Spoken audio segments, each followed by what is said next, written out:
வீட்டுக்கு போயிருக்கிறார் குருநாதர். ஏழ்மை ஏழ்மை ஏழ்மை, அவ்வளவு ஏழ்மை. குருநாதர் கேட்டாரா, சாப்பாட்டுக்கு போயிருக்கிறாங்க, தேசாந்திரம் போனவங்க வழியில பார்த்திருக்காங்க வீட்டை, என்ன பண்றீங்கன்னு கேட்டாங்களாம். கவனமாக கேளுங்கள் பெற்றோர்கள், என்ன பண்றீங்கன்னு. நாங்க எதுவும் வேலை செய்யறது இல்லைங்க, எங்களுக்கு எதுவும் தெரியாது. ஒரு மாடு இருக்குங்க, அந்த மாடு பால் கொடுக்கும், அதை குடிப்போம், கொஞ்சம் சேர்த்து வைப்போம், கொஞ்சம் வெண்ணெயாக்குவோம், இருந்தா விற்போம், இல்லைன்னா நாங்களே சாப்பிட்ருவோம், இவ்வளோதாங்க. எவ்வளோங்க கொடுக்கும்? என்ன 1 லிட்டர் 2 லிட்டர் கொடுக்கும். அப்படியா, சரி அப்படின்ட்டு அவர் கிளம்பிட்டாரு. கிளம்பும் போது என்ன பண்ணிருக்காரு, ஒரு கொஞ்சம் தூரத்திலேயே போய் ஒரு சீடனை கூப்பிட்டு, டேய் கவா, என்ன குருவே, போ போயிட்டு அந்த மாடு இருக்குல்ல, ஆமா, அதை காட்டில் துரத்தி விட்டுருனார்.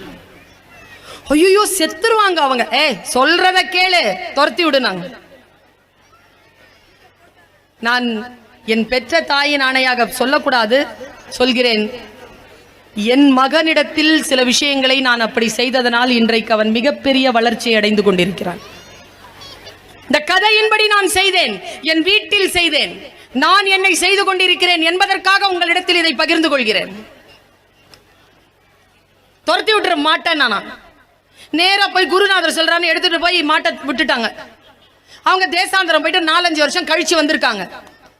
வழியில பார்த்தா அவன் சொன்னாராம், குருநாதர், அந்த வழியில நீ ஒரு மாட்டை துரத்தி விட்டல, அந்த வழிதான் இது, அங்க ஒரு வீடு இருக்கும், போய் என்ன ஆச்சுன்னு பார்த்துட்டு வான்னு.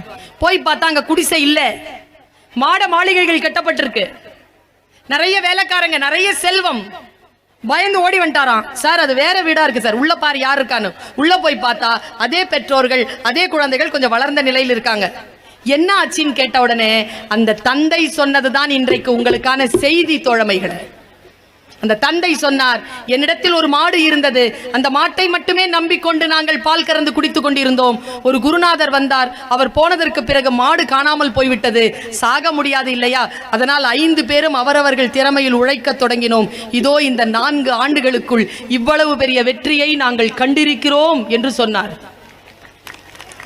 நாமும் நம்முடைய வாழ்க்கையில் ஒரு மாட்டை கட்டி வைத்திருக்கிறோம், கம்ஃபர்ட் ஜோன்ல இருக்கிறோம். அவுத்து விடுங்க அந்த மாட்டை.